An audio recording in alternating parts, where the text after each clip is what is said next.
Bon bah bonjour tout le monde. Voilà la suite de la vidéo. Alors il y a un chat qui veut faire des câlins. Voilà. La suite de la vidéo aujourd'hui sur le démontage du disque dur. Effectivement j'ai eu raison de couper cette vidéo en deux puisque cette vidéo était quand même particulièrement longue. Si je regarde aujourd'hui j'ai une vidéo avant de tourner cette petite introduction, une vidéo qui fait quasiment 12 ou 13 minutes. Donc en tout ça aurait fait une vidéo qui fait une vingtaine de minutes. J'ai raison de la couper en deux. N'hésitez pas à me dire ce que vous en pensez dans les commentaires.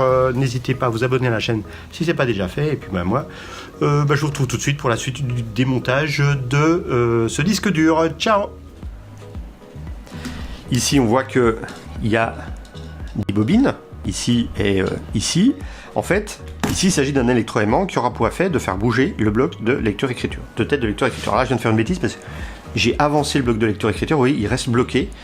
Et si jamais je fais tourner, je peux même plus faire tourner le plateau.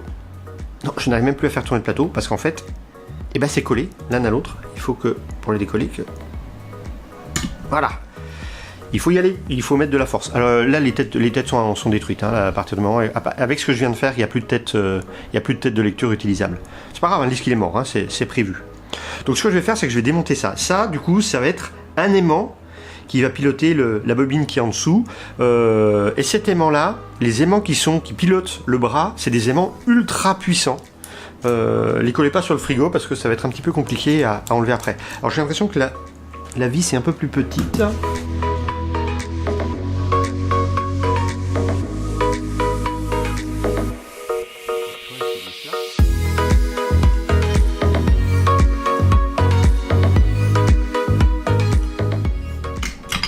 Voilà, donc voilà, ça c'est un aimant très puissant, c'est un aimant qui est vraiment hyper puissant. Donc première, autre pièce détachée que l'on va avoir. Donc ici, on le voit bien. Alors cette fois on voit très bien la bobine qui est ici, on la voit très bien, et donc qui est la bobine qui permet de faire l'électroaimant. Alors on le voit, maintenant que je l'ai enlevé, ça peut bouger, puis en plus les têtes, du coup, je les ai encore plus détruites parce que là elles sont venues se coller l'une à l'autre, donc là c'est vraiment complètement mort. Ça, je l'ai jamais démonté par contre.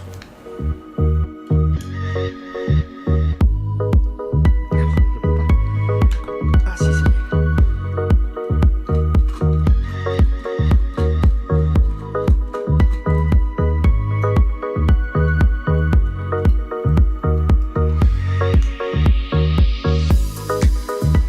Voilà.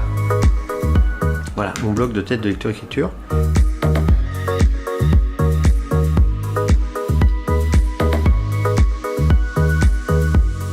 La nappe n'est donc pas démontable. Ok, ce qu'on va faire, c'est qu'on va dévisser ces petites vis là. Voilà, on va dévisser ça. Vous remarquerez que, évidemment, les vis qui sont là-dedans ne sont pas magnétiques. Il faut bien que j'y aille avec le doigt pour pouvoir les enlever. Voilà. Et ça, il s'agit donc d'un connecteur. Alors, on va regarder ça de plus près. Ça, voilà. Il s'agit donc... Voilà, il s'agit d'un connecteur. Ce connecteur vient s'enficher ici. Je ne sais pas si on va bien voir, hein, mais il vient s'enficher ici sur la carte mère. Alors on peut faire une petite anatomie hein, des têtes de lecture ici. Têtes de lecture qui sont donc complètement collées l'une à l'autre. Ça c'est de ma faute. Hein, voilà, elles ont été complètement détruites. Alors je ne sais pas si je peux faire une mise au point plus... Voilà, faire une petite mise au point. Voilà, ça c'est vraiment le bloc, les 6 têtes de lecture, une par face de disque. Hein. J'ai une tête par face de disque qui va lire les données. Voilà, mon petit bloc de tête de lecture qui donc maintenant est complètement détruit. On va regarder le disque dur. Ici on voit effectivement qu'il y a les différents plateaux. On voit bien qu'il y a 3 plateaux. On appelle ça des plateaux. Hein. 1, 2, 3. On appelle ça les 3 différents plateaux. Ce sont les 3 disques qui effectivement tourne avec le moteur électrique.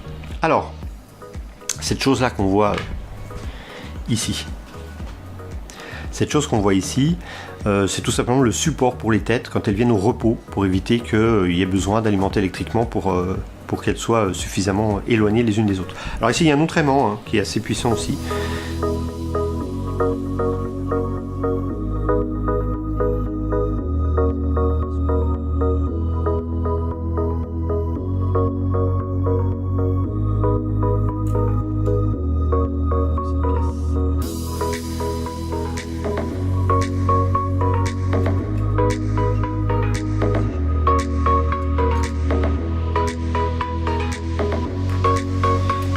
Et voilà un plateau de disque dur. Alors on le voit, le plateau de disque dur, voilà, je peux carrément filmer en vous regardant à travers le plateau du disque dur. Le plateau du disque dur, c'est comme un miroir, hein. C'est aussi brillant qu'un miroir. C'est dur, hein. Et puis c'est épais. Je sais pas si vous voyez l'épaisseur que ça a, mais ça fait, je sais pas, ça fait ouais, un bon millimètre d'épaisseur. J'irai chercher le pied à coulisse tout à l'heure. Ça fait un bon millimètre d'épaisseur, donc c'est pas, voilà, c'est quand même déjà assez costaud. Donc voilà, j'ai juste enlevé le plateau du dessus.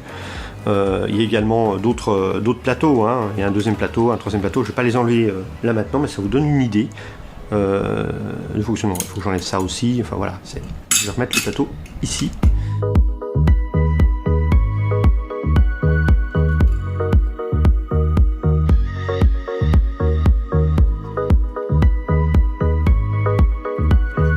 Alors, on va retourner le disque ici et on va essayer de démonter la carte électronique pour voir qu'est-ce qu'il y a dessus. Alors voilà, j'ai enlevé toutes les vis et je peux donc ouvrir cette fameuse carte électronique. Alors on a pas mal de choses intéressantes dessus. Alors je vais faire un petit peu de place. Voilà la carte en question, dans laquelle je vais avoir quoi? Alors, je suis pas du tout un spécialiste des composants électroniques, mais alors pas du tout. Ici, j'aurais tendance à penser qu'il s'agit de mémoire. Samsung, je pense qu'il s'agit de mémoire. Je suis pas du tout sûr de moi, mais je pense qu'il s'agit de mémoire. Ici, il y a... Voilà. Je pense que ça, c'est le microcontrôleur, ou carrément le microprocesseur. Et puis bah, derrière, il y a de l'alimentation. Je pense qu'il doit y avoir de l'alimentation par là. Il doit y avoir ça, je sais pas ce que c'est. Smooth. Seagate, voilà. Une autre puce qui est là. Voilà. Alors là, il n'y a pas énormément d'électronique, mais ce qu'il faut se dire, c'est que sur ces éléments-là, il y a un ordinateur complet. Hein. Il y a un ordinateur complet qui va être capable de gérer le positionnement du disque, de gérer le positionnement des têtes, de gérer toutes ces choses-là.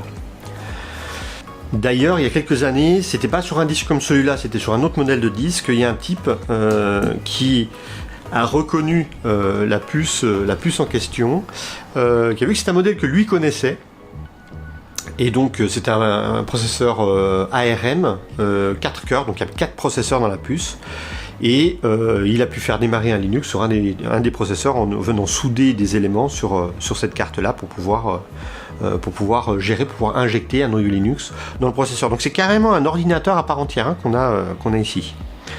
Voilà à peu près ce qu'on peut dire sur ce disque dur-là.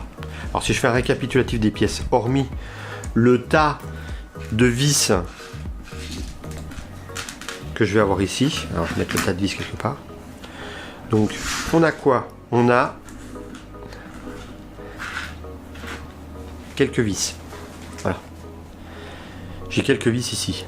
J'ai donc une carte électronique qui va contrôler le disque dur. J'ai un bloc de tête de lecture-écriture. D'ailleurs là on voit le connecteur qui était connecté ici. Voilà, sur ces contacts là. Le bloc de tête de lecture-écriture. J'ai plusieurs aimants. J'ai de la protection. Et puis je ne les ai pas redémontés. J'ai la partie la plus grosse du disque mécanique. Hein. Il s'agit principalement des plateaux qui vont tourner et puis des aimants et de la logique qui est derrière. Voilà en ce qui concerne le démontage de disque dur. Je ne sais pas si vous aviez déjà vu un disque dur entièrement démonté. C'était l'occasion que je le fasse après ces différentes séries où j'ai plusieurs technologies associées au disque dur comme le RAID ou comme le Smart dont je parle dans des vidéos précédentes. Ça nous permet de comprendre un petit peu la fragilité du disque dur. Ce disque dur là, c'est bon, il est terminé. Hein. Faut vraiment, j'insiste là-dessus, surtout ne faites pas ça chez vous. Le disque dur là, il est totalement fini. Alors, si jamais vous avez des données confidentielles sur les disques durs et que vous ne souhaitez pas que ces données soient récupérables, il suffit de détruire ça, hein, il suffit de détruire le plateau. Vous n'avez même pas besoin d'ouvrir le disque dur pour ça, vous prenez une perceuse, vous percez un trou au niveau du plateau et puis à partir de ce moment-là, les données, le plateau va exploser en petits morceaux et les données ne sont plus récupérables. Voilà pour cette petite vidéo d'explication, de présentation, de démontage d'un disque dur. J'espère que ça vous a plu. N'hésitez pas à me dire dans les commentaires si ce genre de vidéo, si ce format-là vous plaît bien. Peut-être que j'en ferai un petit peu plus à l'avenir. Si vous êtes nouveau ici et que ça vous a plu, n'hésitez pas à regarder les autres vidéos, à vous abonner si ça vous plaît. N'hésitez pas non plus à mettre un pouce bleu. Et puis, moi je vous dis à la semaine prochaine pour une nouvelle vidéo. Ciao les geeks!